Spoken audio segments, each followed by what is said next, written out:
사랑하고 있는 대회가 이제 한 주 앞으로 다가왔습니다.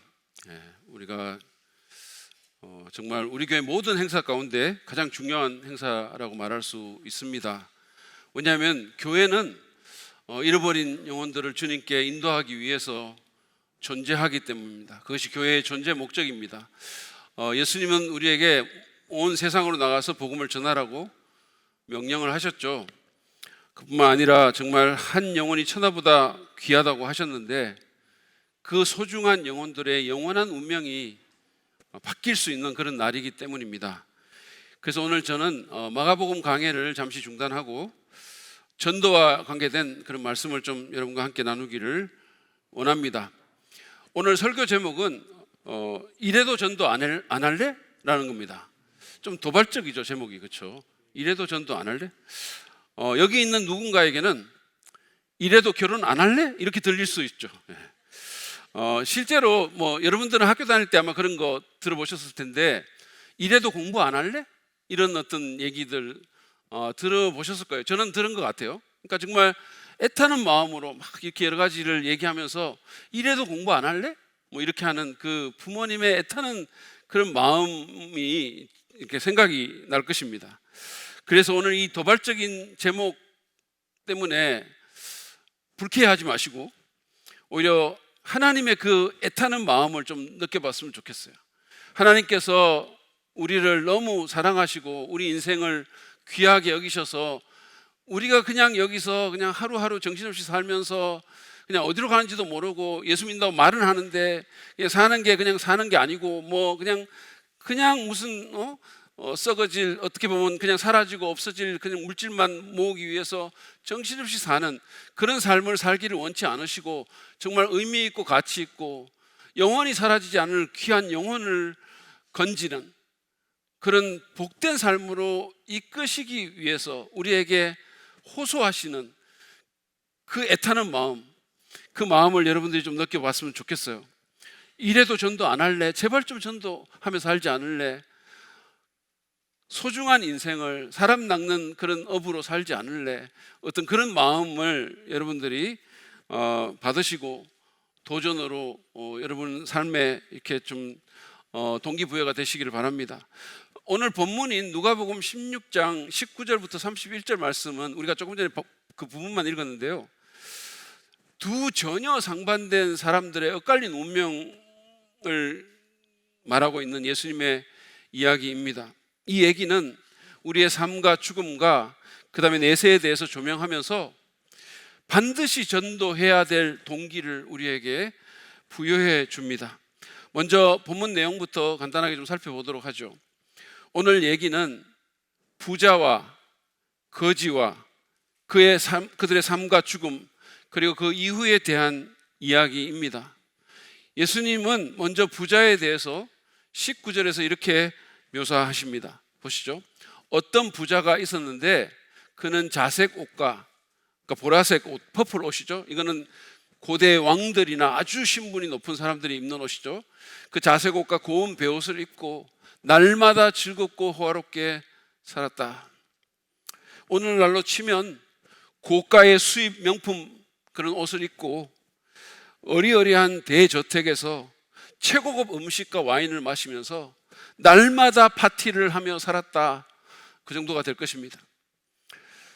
그런데 그 사람과는 너무나 대조적인 한 사람이 그 사람 집 대문 앞에 있었는데 20절과 21절에 그에 대한 설명이 나옵니다.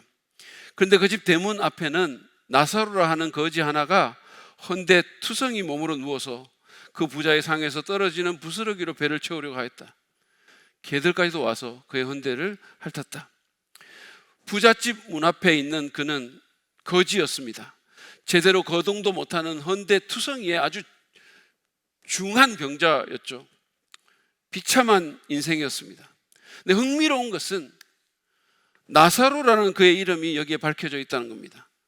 여러분, 일반적으로 세상에서는 부자의 이름이 알려지죠. 그리고 가난한 사람들, 거지는 그게 무명입니다, 사실은. 근데 이 얘기에서는 그게 뒤바뀌어 있는 겁니다. 반대로 되어 있죠. 그것은 아마도 이 두 사람의 하나님과의 관계를 암시하는 것이 아닐까 저는 그렇게 생각합니다. 하나님은 거지 나사로를 개인적으로 알았지만 이 부자와는 아무런 관계가 없었습니다.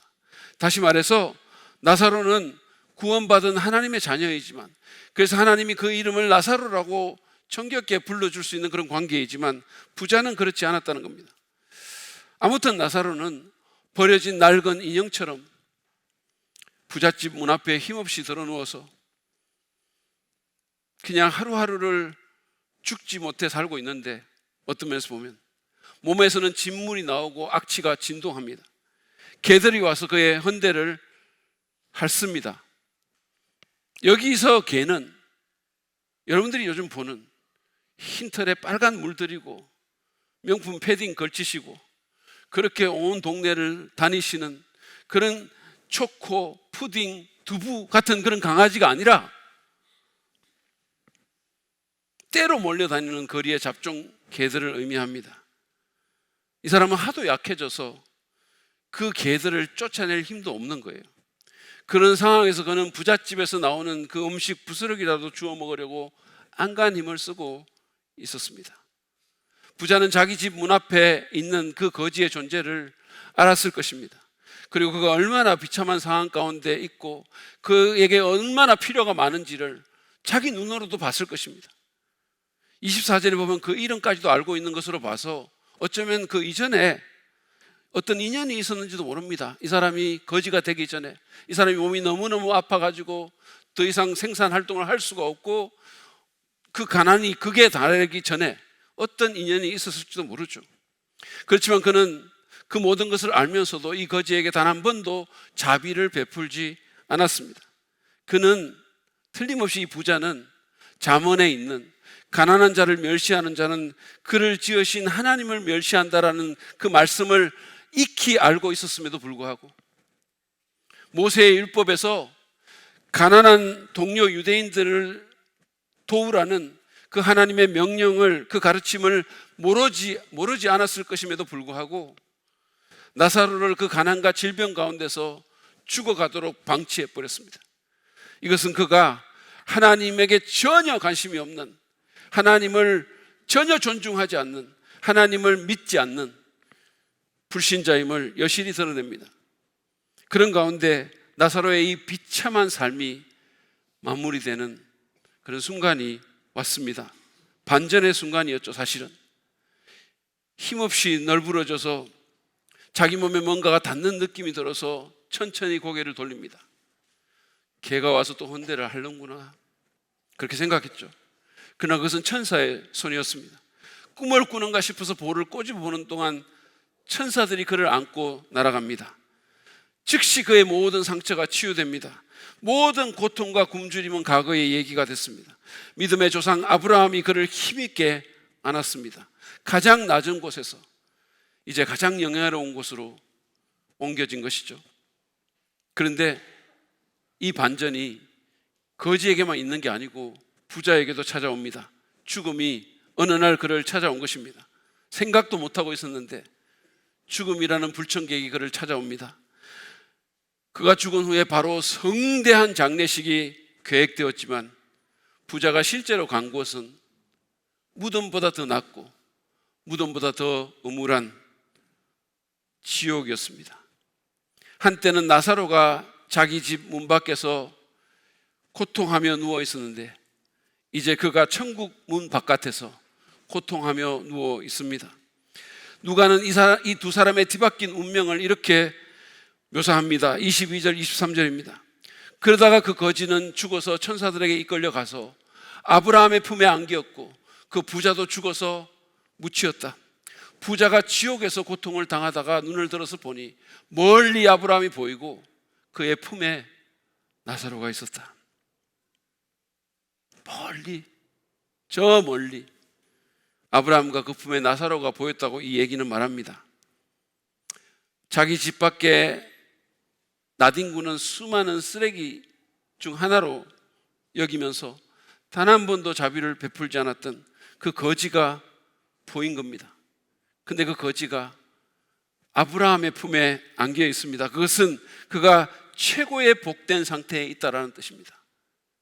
그것을 나타내는 비유적인 표현이죠. 그렇습니다. 이제 신세가 완전히 역전됐습니다. 부자는 24절에서 자비를 구합니다.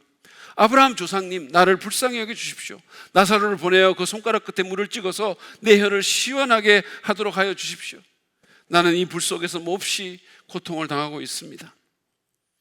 그는 살아생전 나사로의 고통에 대해서는 전혀 생각해 보지 않았을 사람이었습니다. 그런데 지금 이 사람의 이 요구를 보면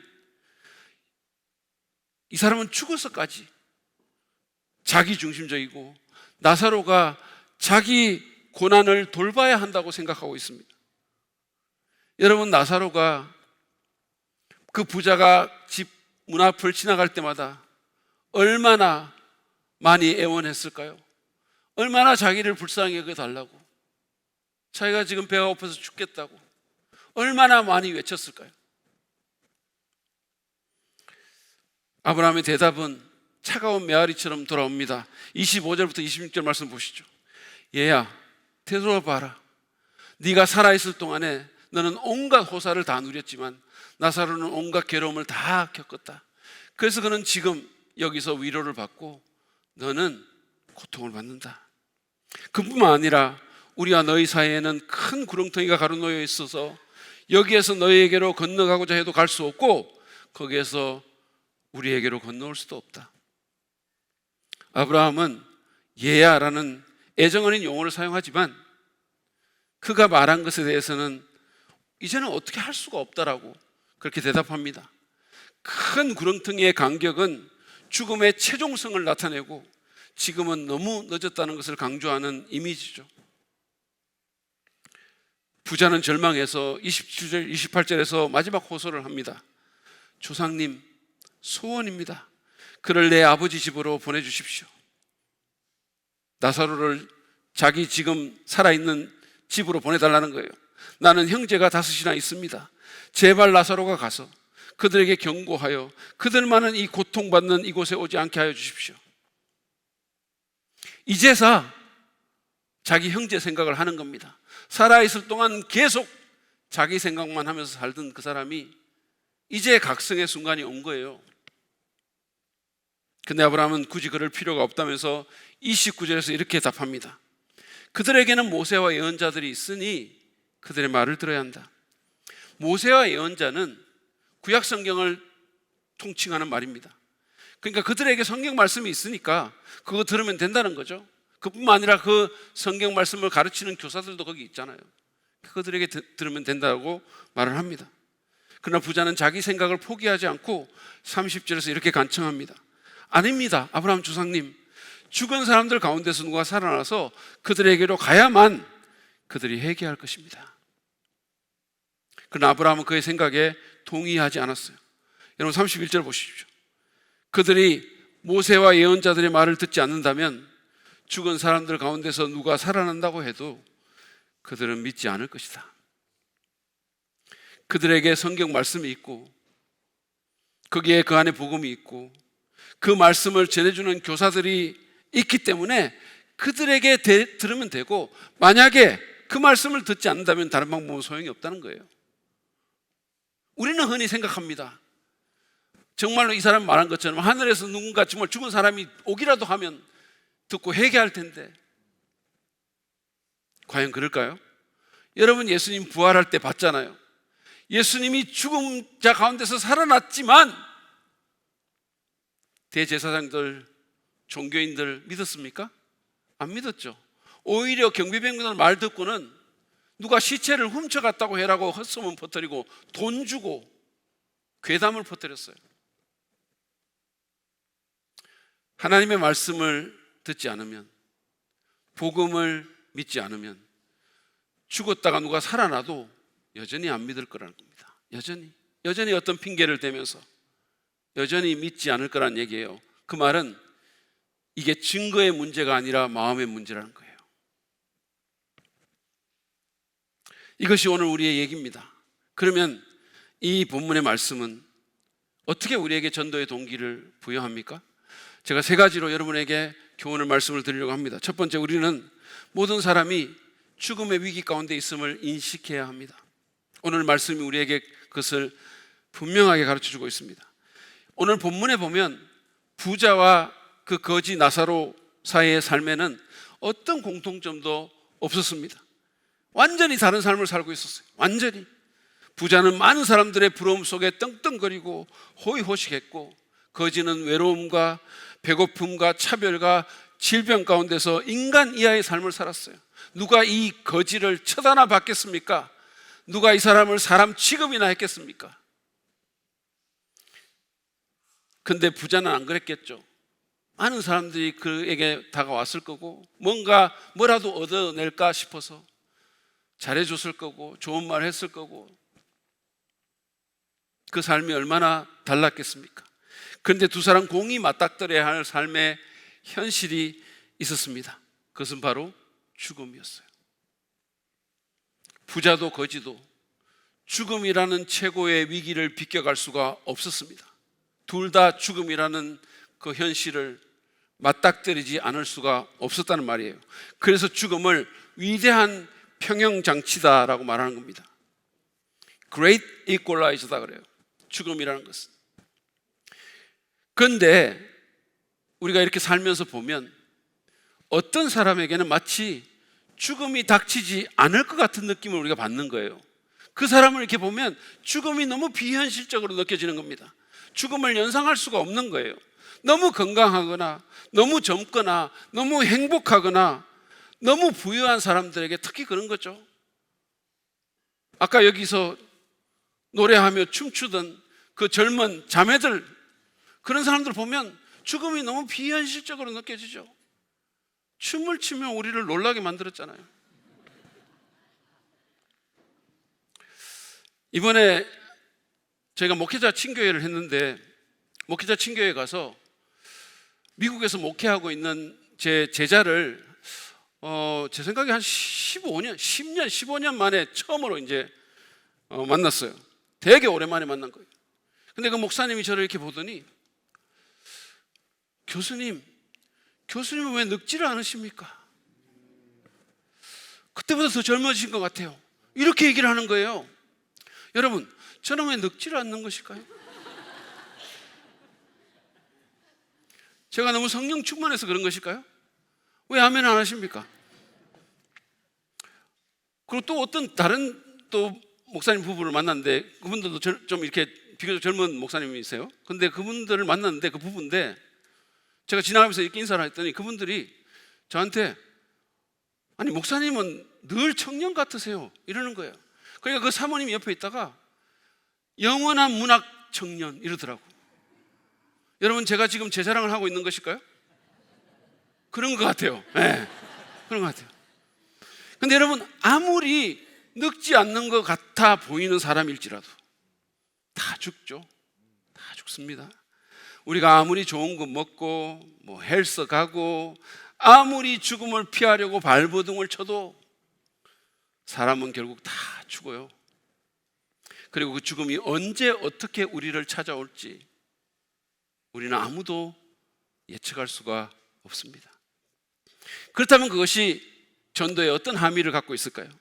우리는 우리의 가족과 지인들이 이 죽음이라는 인생 최대의 문제에 대비하고 해결책을 강구하도록 그들을 도와줄 필요가 있다는 겁니다. 특별히 죽음과 전혀 상관없을 것 같은 사람들, 젊고 힘있고 매력적이고 행복하고 많은 것을 가진 사람들, 우리가 우리의 가정과 회사와 이 송정지구에서 마주치는 많은 사람들에게 드리운 그 죽음의 그림자를 우리는 믿음의 눈으로 볼 수 있어야 되고, 그들에 대해서 긴박성과 위기감을 가져야 하고, 그 문제의 유일한 해결책이 되는 복음을 전할 수 있어야 한다라는 말씀입니다. 사실은요, 시간이 많이 없을 수 있어요. 많을 것 같지만 그렇지 않을 수 있어요. 제가 미국에 있을 때 일입니다. 한 한국 여성에게 전화가 왔어요. 모르는 분이었는데 당시에 제가 한인신문에 칼럼을 연재를 하고 있었거든요. 그걸 본 사람이에요. 그 독자라고 했어요. 근데 그 여성이 전화를 해가지고 너무 울어가지고 목소리가 그냥 사람 소리가 아닌 것 같았어요. 그냥 꺼이 그렇게 울면서 거칠게 얘기를 하는데, 그날 자기 남편이 죽었다는 거예요. 자기들이 하는 그 편의점에 강도가 들어와가지고 총을 쏴서 그 남편이 그냥 픽 쓰러졌는데 다시는 일어나지 않더라는 겁니다. 아침에는 그냥 벌쩍벌쩍 뛰던 사람이 오후에 번개에 무너진 나무처럼 움직이질 않는다고 했어요.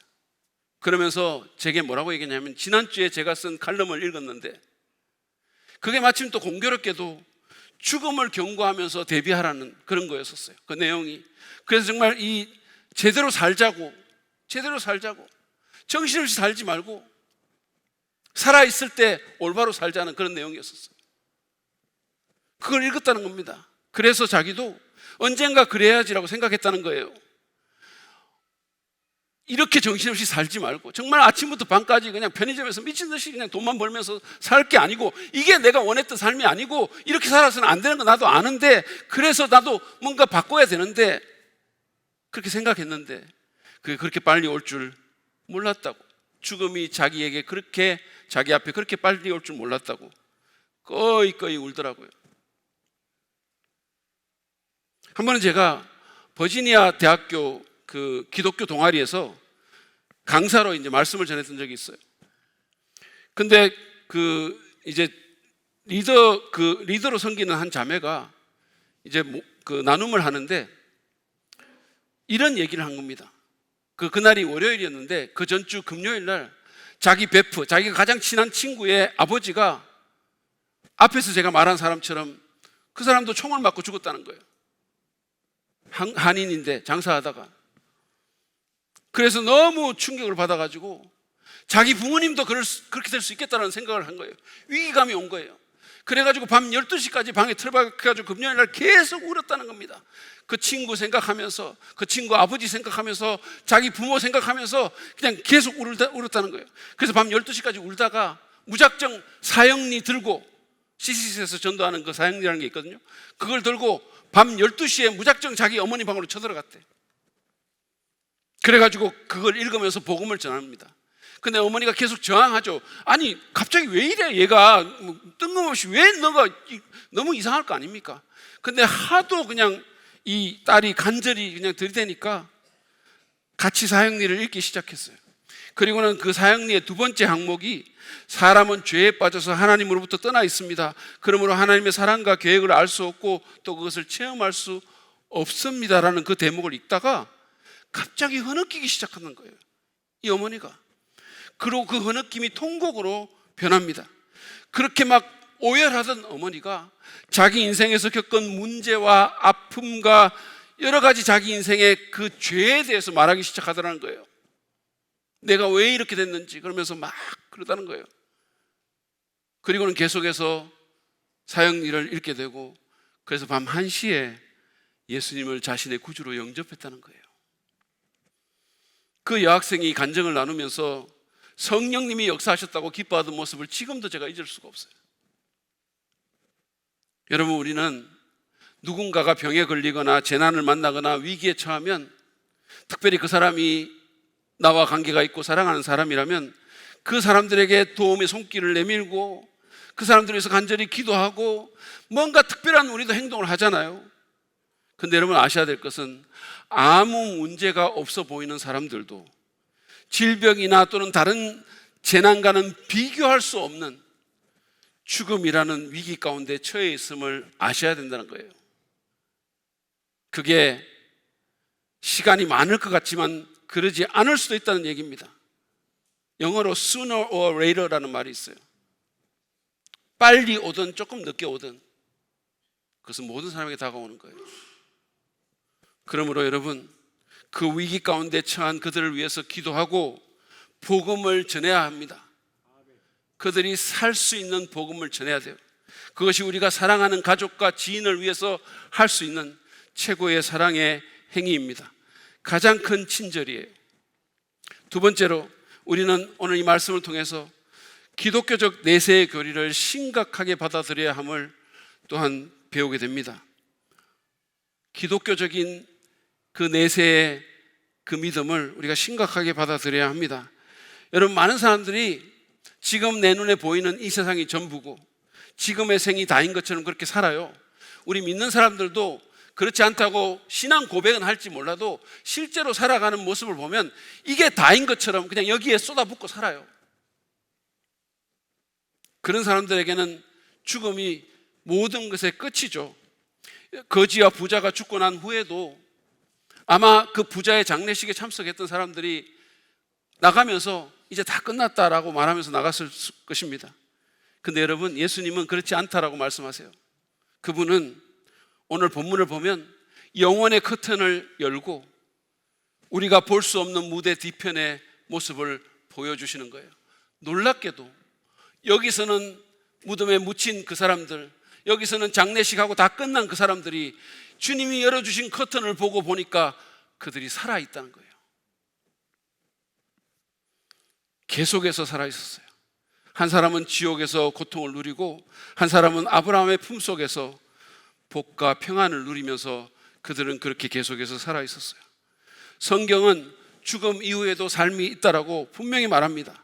모든 태어난 사람들은 절대로 존재하기를 멈추지 않습니다.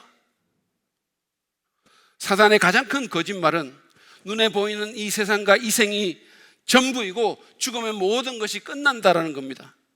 그러나 그렇지 않아요. 여러분, 우리가 이 세상에서 보냈던 시간과는 비교가 될 수 없는 그 시간을, 그 긴 시간을 우리는 내세에서 보내게 될 것입니다. 우리가 지금 이 세상에서 100세를 살면은 장수했다 이렇게 얘기해요. 오래 사셨다고.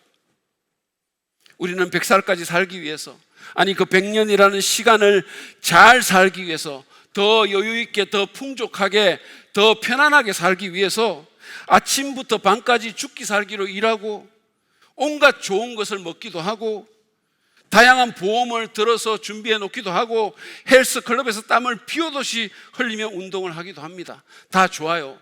그런 거 필요 없다는 말 아닙니다. 다 좋습니다. 그러나 여러분, 내세에서는 100년이 아니고 100억 만년, 아니 100조, 100경, 100억 만경년 이상을 우리가 보내게 될 것입니다.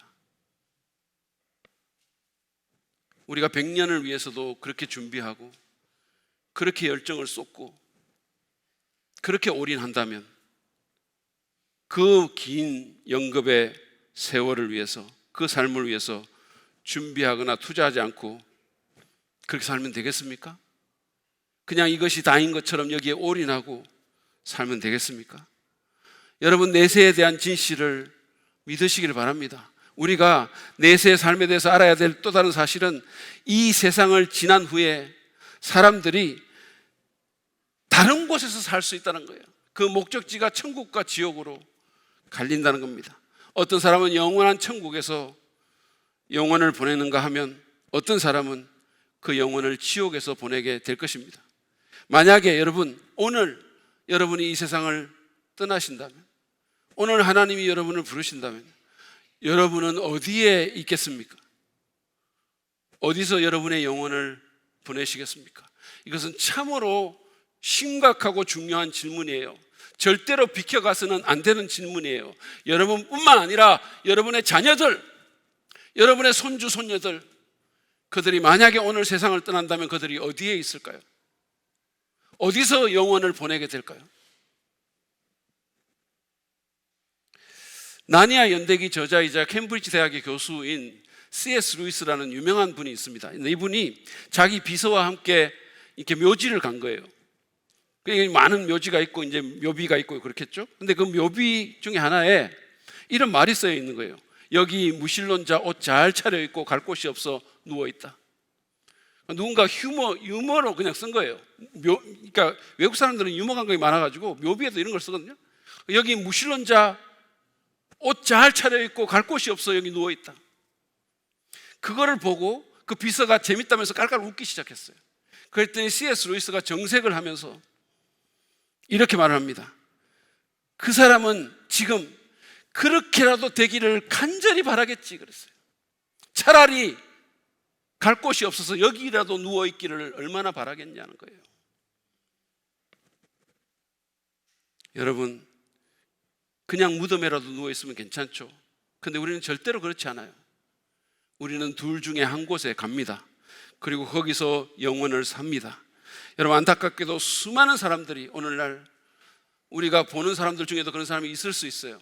수많은 사람들이 영겁의 시간을 지옥에서 보낼 것입니다. 그 사람들 중에는 오늘 본문의 부자처럼 세상에서 떵떵거리며 살았던 사람들도 있을 겁니다. 브랜드 옷 입고 외제차 타고 온갖 좋은 곳 다 다니고 뭐 좋다는 음식 다 먹으면서 자기를 만드신 하나님, 자기를 위해서 아들까지 희생하신 하나님 생각은 1도 하지 않고, 아니 그 하나님을 완전히 무시하고 욕하고 자기 인생에서 추방시켜버리고 자기만을 위해서 또는 자기 가족만을 위해서 살았던 사람들이 수도 없이 많을 것입니다. 그 중에는 우리가 아는 사람들, 우리의 가족과 자녀들도 있을 수 있다는 거예요. 여러분, 우리가 이 내세의 교리를 정말로 믿는다면, 특별히 내 사랑하는 누군가가 지옥에서 영원을 보낼 수도 있음을 정말 믿는다면 우리는 전도하지 않을 수가 없을 것입니다.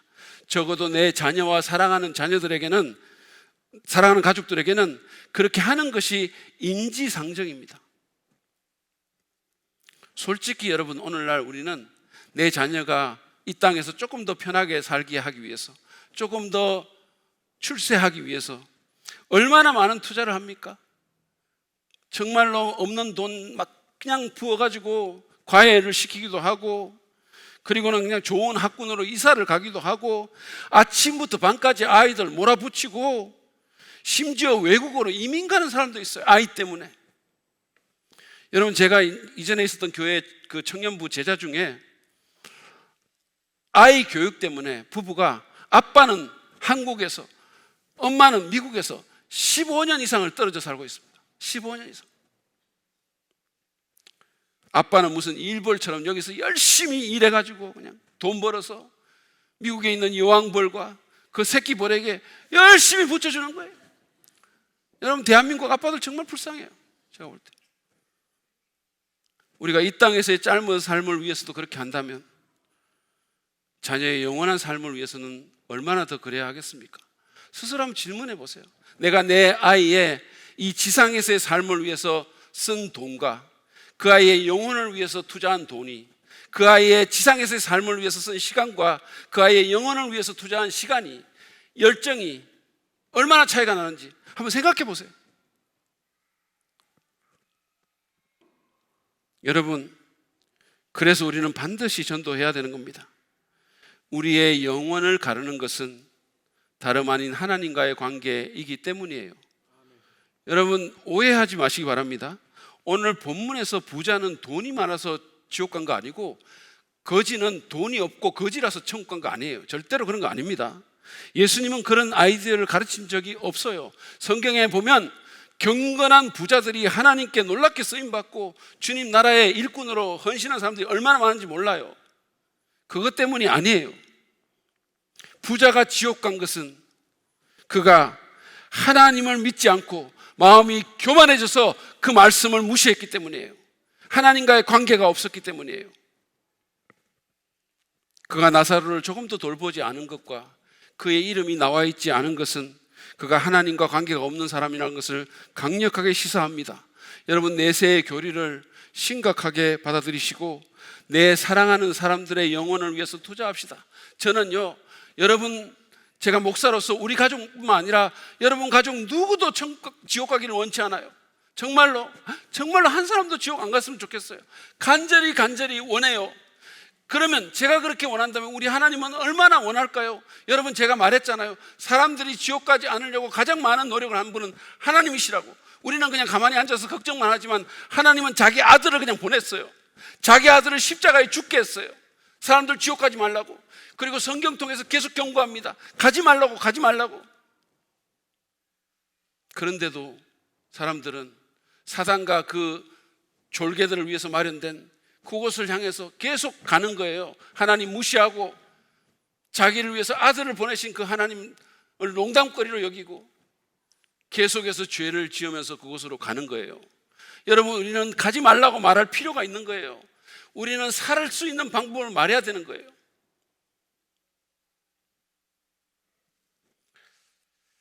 내세에 대해서 경고하고 교회로 초대하고 복음을 전합시다.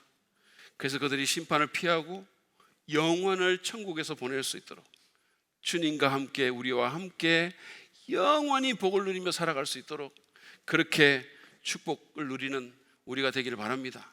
그렇게 전도하시고 그렇게 초대하시고 그렇게 사랑하시는, 그리고 그렇게 기도하시는 우리가 되기를 바랍니다. 마지막으로 우리가 오늘 본문을 통해서 배우는 중요한 교훈은 누군가의 영생을 위한 기회는 지금 여기밖에 없다라는 거예요. 그러므로 여러분, 우리가 그 사실을 먼저 믿고 긴박성을 가져야 돼요. 여러분, 우리가 살다 보면 이 세상에서는 여러 번의 기회를 갖죠. 그죠? 뭐 지금 야구 좋아하시는 분들은 지금 한국 시리즈 진행되고 있는데 뭐 거기 못 들어간 사람들 또는 한국 시리즈 지는 사람들은, 지는 팀은 다음에 또 다른 기회를 잡아서 이기면 돼요. 그렇죠? 이기면 다음에 또 잘하면 돼요. 제 아들이 고등학교 다니면서 운동하다가 상을 받은 적이 있어요. 운동하다가 받은 상은 유일한 거예요. 그게 공부하면서는 많이 받았는데 운동하면서 받은 상은 그게 유일한 상이에요. 근데 무슨 상이냐 하면, 이런 내가 그런 짓을 하다니 믿을 수가 없어라는 상이었어요. 자살골 넣고 축구하다가 받은 상입니다. 실제로 그 상장 받았어요. 이런 내가 그런 짓을 하다니 믿을 수 없어 라는 상을 받았어요. 여러분, 자살골을 넣었으면 그 다음에는 열심히 노력해서 살리는 골 넣으면 돼요. 그죠? 그러니까 이 세상에서는 이게 어느 정도 통합니다. 그러나 우리의 영원한 운명에 관한 한 다음 세상에서는 그런 게 없는 거예요. 여기밖에 기회가 없는 거예요. 죽음 후 거지와 나사로의 운명은, 거지와 부자의 운명은 완전히 고착됐고 더 이상 변화나 개선의 여지가 없습니다. 아브라함은 천국과 지옥 사이에 큰 구렁텅이가 있어서 서로 건너갈 수 없다라고 분명히 말했어요. 이 표현은 비유적인 거예요.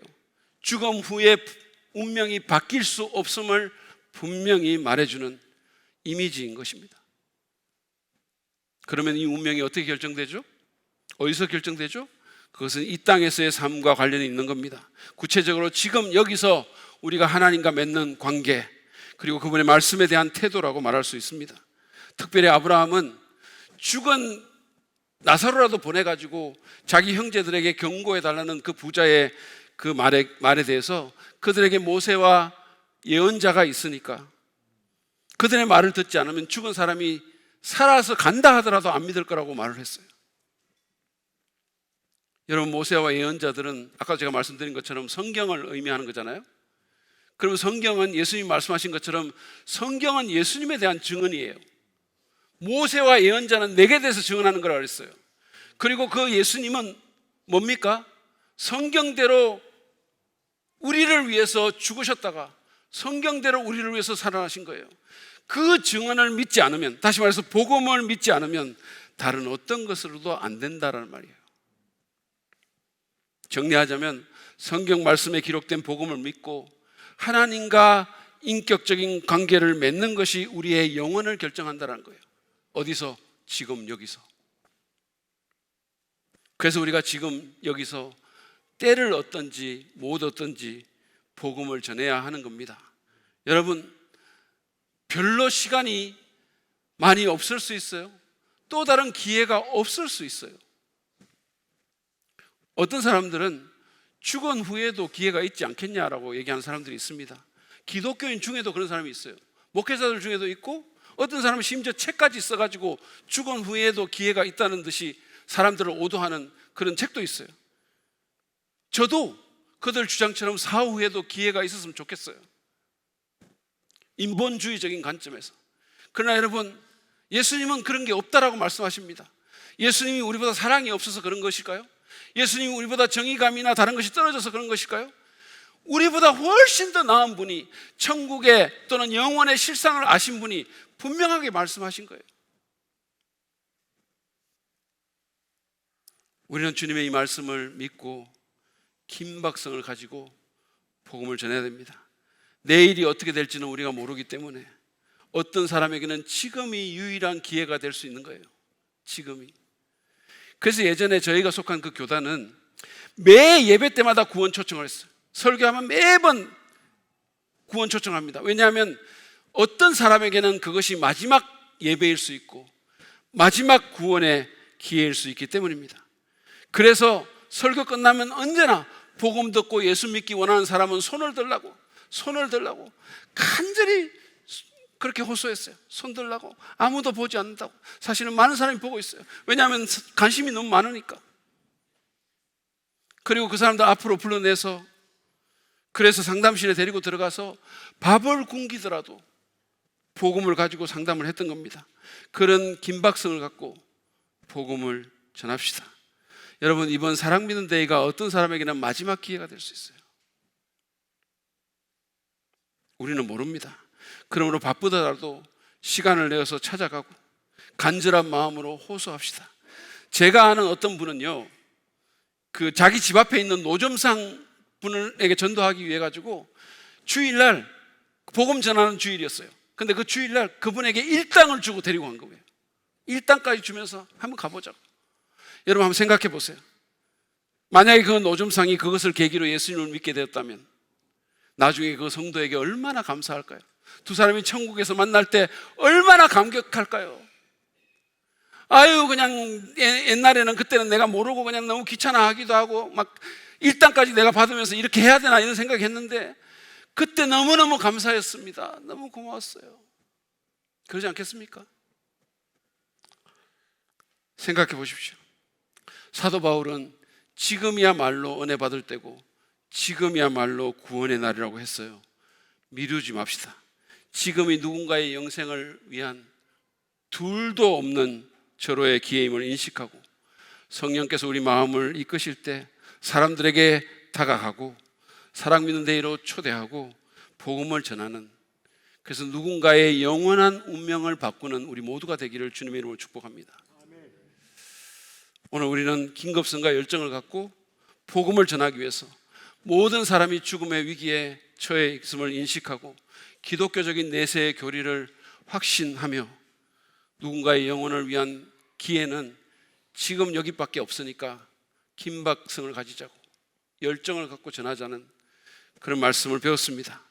여러분, 영화 신들러 리스트라는 영화를 보신 분들이 있을 겁니다.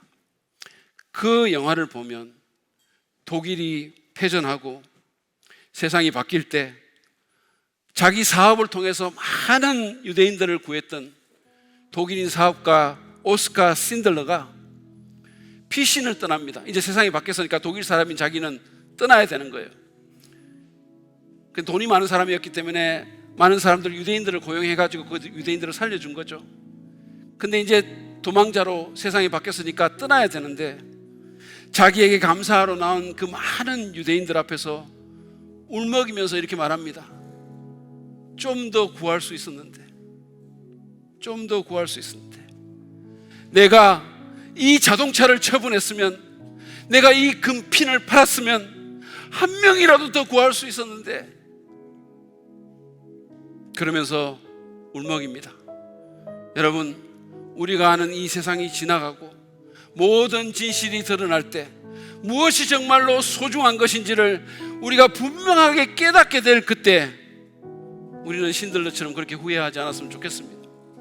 한 명이라도 더 구할 수 있었는데, 그때 말할 수 있었는데, 그때 호소할 수 있었는데, 그때 데리고 올 수 있었는데, 그때 복음을 전할 수 있었는데, 그때 밥이라도 사주면서 그 사람과 관계를 개발할 수 있었는데. 여러분, 이제 여러분이 전도해야 할 그 사람의 이름과 얼굴을 한번 떠올려 보십시오. 이번 주 그들에게 어떻게 다가가야 할지, 어떤 식으로 초대하고 전도할지를 생각해 보십시오.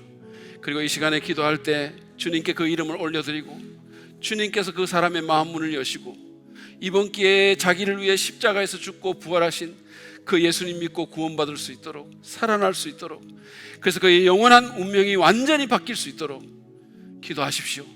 용기를 달라고, 지혜를 달라고, 열정을 달라고, 긴박성을 달라고, 영혼에 대한 사랑을 달라고 이 시간 기도합시다.